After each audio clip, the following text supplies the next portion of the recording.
iba't ibang motor, iba't ibang displacement, lahat sama-sama.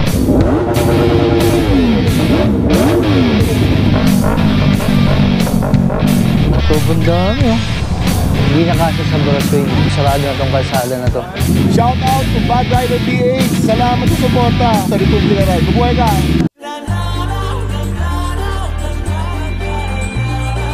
Magandang araw, this is Bad Rider PH. Ngayong araw ay nandito tayo sa Malolos, Bulacan.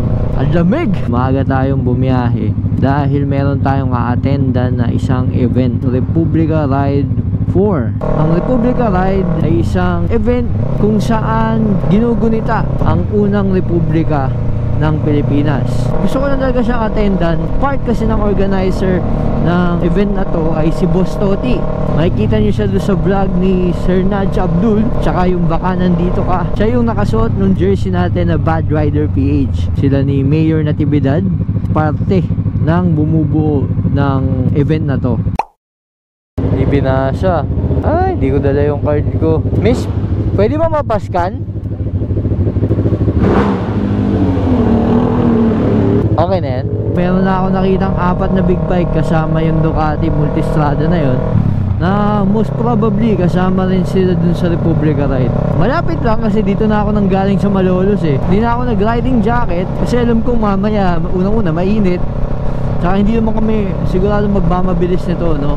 Dahil marami kami, tapos malapit lang yung ride. From Philippine Arena sa Malolos lang ang destination. Ang tawag nga sa mga riders na kasali dito sa event ay mga bagong kabalyero. Astig eh, no? Iba yung instrument panel ng motor natin, no? Hindi pa ako nakapag-upgrade and hindi tayo nakapagpalit ng motor. Nanghiram muna tayo. Uuwi rin naman kami ng Bulacan ng family ko. Nandun naman to sa bahay, itong motor ni Daddy. Ito na yung dinala ko. Hindi ko alam kung saan tayo mag-exit. Ang bilis ng Multistrada eh. Iwan tayo. Ang smooth talaga gamitin eh itong Ninja 650 ni Daddy. Test suspension eh. Bukawi kaya ako mag-exit. 6 AM yung start ng registration. Inagahan ko talaga para mauna ako kasi feeling ko maraming tao. Pero baka nga marami nang nandun ngayon eh. Naipit ako dito. Alam ko kasi meron naman yung parang sign sa Philippine Arena. Hindi ko alam kung bukas na ba yun. Kasi pag hindi, lalagpas ako.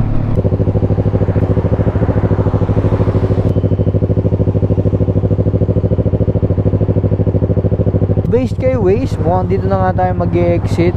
Sana mabasa tayo.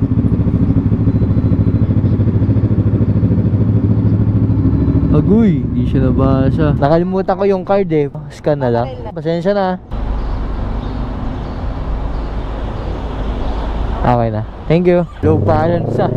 Kaliwa rin tayo. Wala ba man lang signages? New bypass. Kung new bypass yun, makikita ko yun. Mabilis tayo ha. Oh, galing ko. Sakto, dito nga. Hindi ko pala siya makikita. Pwede lang huminto ako. First time ko na rin pupunta dito sa Philippine Arena. Tama ba dito na yun? O doon? Parehas kasing main road eh. Ah, doon niya ako.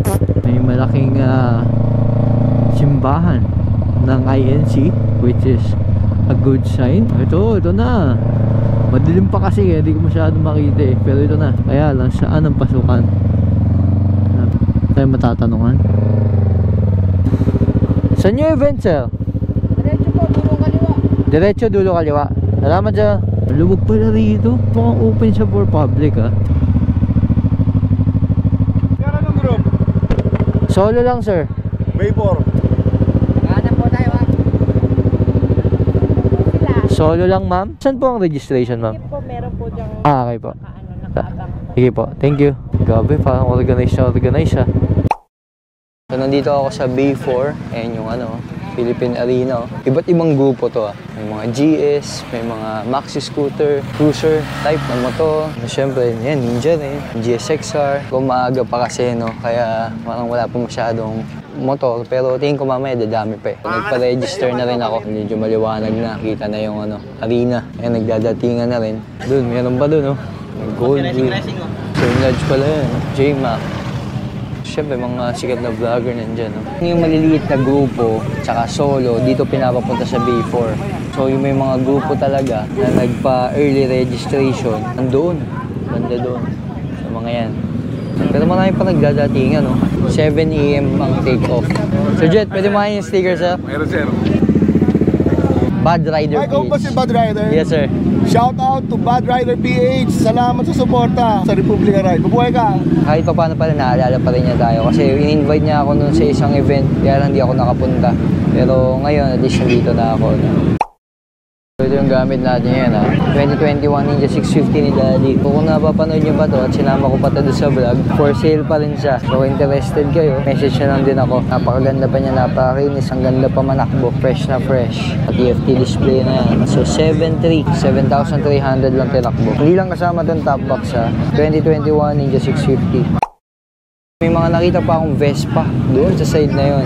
As per Sir Raymond, libre yung toll fee namin mula dito pabalik ng Malolos. Ang dami pa nagdadatingan. Hindi lang siya halata dito sa GoPro, no? Pero doon, ang dami nang nakapark doon. Dito rin sa likod, napakadami na. May mga grupo naman ako na pwede sanang samahan. Kaya hindi ko kasi alam kung sasama sila. So, shoutout sa Team North Ninja, sa Apex Crew PH, sa Ninja Philippines. Hoy! Uy, ano nga pala? Kasi motor mo? Andun. Hindi, dala ko yung kay Daddy. Shout out, tropang kabantog. Ito yung motor ni David, oh. Venturi 500. 2-time Boss Ironman finisher. Tama, pre? Sana all. Ang ganda ng Harley, oh. Mayroon ng mga nagtitake off doon. Nauna yung mga Vespa. By twos lang daw ang andar. Bawal mag-overtake, bawal mag-waswas. Since solo ako, ayun, wala akong makakasabay. Hahanap na lang ako ng masasabayan. In-invite na ako ni Sir na sumabay na lang sa kanila. Anong grupo nyo, Sir? FSR, sir. FSR? Flying Squad Rider. Shoutout sa FSR. Currently 7:19 AM na, no? Hindi pa rin kami nakaka-take off. Mainit na. Formation pa lang daw. Mga past 8 na kami bago makalis. Paalis na tong Bay 3. Yan, totoo na.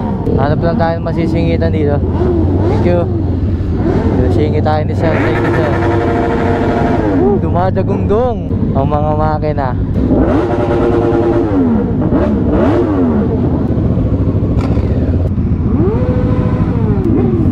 Go. Ngayon medyo mabilis pa yung yung facing. Pagdating ng tabang, mabagal na ang takbuhan namin. Sure ako. Pwede magpahuli. Pwede akong hindi sumabay, no? Kasi alam ko naman yung dadaanan, no? Dahil first time natin, maganda na ma-experience natin yung mismong parade or ride. Tulad na sabi ko, libre yung namin, no? Yung aming toll for this event. Woo! Philippine Arena. Nasa harap ko, naka Ninja 1000 naman. Pero grupo yan, yung nasa unahan. May mga po. Grabe yun. Traffic. Hindi ko alam kung dahil ba sa Republika Ride. Pero kasi Sabado eh. So most likely traffic talaga siya. Uwi yan from Metro Manila. Uwi ng mga probinsya sa north. So, maikli lang to, ayan, no? 6 kilometers lang sa Bangiginto. Takbo namin, no? 48 kilometers per hour. More on sa parade kaysa sa ride, which is okay din, di ba? Nagkakaroon ng additional essence yung pag-ride. Hindi lang para sa leisure, hindi lang as transportation. Itong Republika Ride ay isang paggunita sa unang Republika ng Pilipinas. Napakaraming mga riders na sumali. Marami rin mga nanonood and mga spectators na nandun. Iba't ibang motor, iba't ibang displacement. So far, aside do sa late take-off, napansin ko na maganda naman yung pagkaka-organize. Tulad nyo, no? Tignan nyo, ang ganda ng pila namin. Talagang 2 lines lang. So diyan kami papunta para Swain Church. Nakakatuwa nga yung mga ganitong event kasi iba't ibang klase ng mga motor makikita mo. From adventure, cruiser, naked, sports touring, lahat sama-sama. So patabang na kami. Nakakatalitik pa pala tong Ninja 1000, no? Kaya pala tahimik yung motor niya. Kasi naka-SC project na siya, na gano'n, no? Na shorty. Wala mong masama doon, no? Kanya-kanyang preference. Yun, no? Republika Ride 4. Woo! Let's go! Woo! Masarap din nung ganito eh. Sarap pang bomba nitong motor ni Daniel. Lakas ng pipe eh. Mas malakas siya kaysa doon sa motor ko eh. Yun, no? May sariling lane. Pwede rin pala doon sa kabila.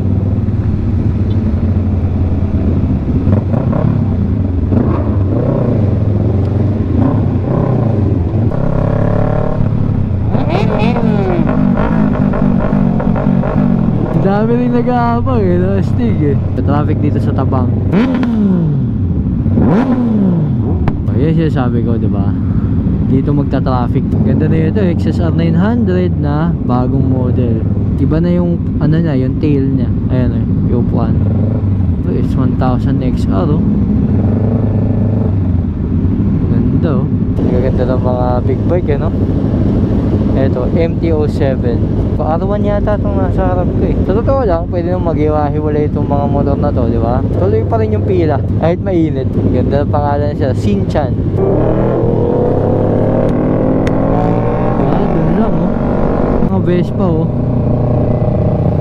Dito pala sila nakastop. Ba't kaya sila nakastop? Daming Vespa. Grabe, cute eh. Ang haba, ang daming Vespa stick. Yun, huwag na. Kaya rin pala traffic. Isang lane yung kinukuha ng Vespa na group eh. Ang motor nito na siya. Ganda ng forma sa likod. Ano, dito yung pipe niya. Parang tracer. Ah, Honda.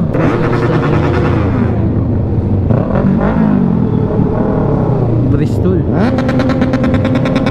Kung magkaka-SNR Malolos na, meron din grupo ng ano, mga small bikes. Ayan o.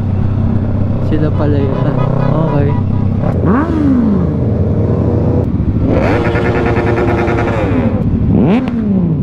Hindi nagpapahuli itong motor ni Daddy sa bombahan eh. Oh? Ang lakas eh. Dito sa Kosi kasi kakaliwa kami pa Balaswain. Uy, ba't may makyat? Sa shortcut sila. Hindi sila sasabay dito. Shortcut yung mga yan. Dun sa bypass kasi may daan din dun eh.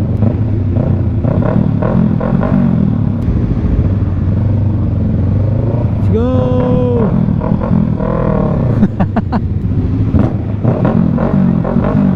Ang ganda ng tunog na itong pipe ni Daddy.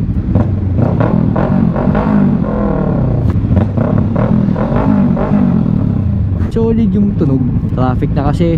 Papasok na to ng Balaswain. Sa dami nito, talagang matagal to. Kaya hindi rin ako nag-jacket eh. Alam kong may ganitong mangyayari na pila, sa initan. Ayun lang, puno na raw. Ang layo pa. Okay lang. Sobrang dami oh. Hindi na kasya sa Balaswain. Sarado na tong kalsada na to. Dahil sa dami ng mga riders na nandito sa Malolos. Dito na nga lang upark sila oh.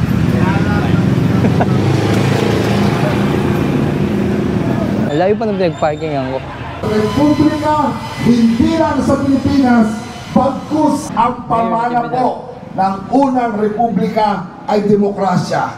Ang pamana po ng unang republika ay kalayaan. Ko lang, itong republika natin. Oo nga. Si Chot, Kung kayo kumukuha ng visa, usually Flare up, Malolos, thank you sa pag-ano sa akin, ampon. Kailangan nyo maglabas ng 10 piso na nandoon yung Pusa! pusa. Palsa tayo. Ayun. So, ikutan lang siguro natin ito. Pakita ko sa inyo. Sir, pa-verify na. Dito may mga naka-display na motor. Yan. Then ito siyempre yung Balaswain shirt. Dito may libreng kape, may libreng pagkain. Dami pang tao dito. Dito yung kainan. May mga naka-display na motor. Si Aprila. Ganito yung nilapol. Ganito, best of all. Miss, pwede makain. Thank you. Bulacan chapter. Aprila. May sidecar. Alsa tayo. Kasi tapos na yung rapol eh. Yun talaga hinihintay ko eh. Sila yung nanalo ng Vespa. Congrats sir, congrats. Successful yung event. Tapos na. Uwian na. Yung mga motor oh.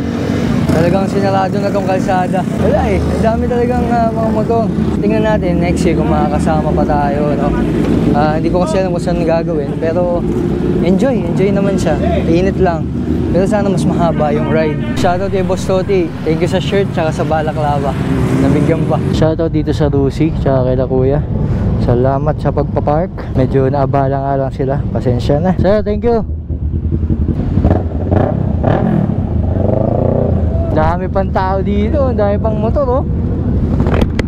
Ang layo ng mga nilakad. Kasi nga, sabi puno na dun eh. Pero may mga space pa naman na pwedeng pag-park. Grabe tipid naman sa gas nitong motor na to. Full tank pa din. Sobrang enjoy, ang saya. Malaking shoutout sa Republika Ride 4. Congrats, napaka-successful na event. Congrats sa mga nanalo.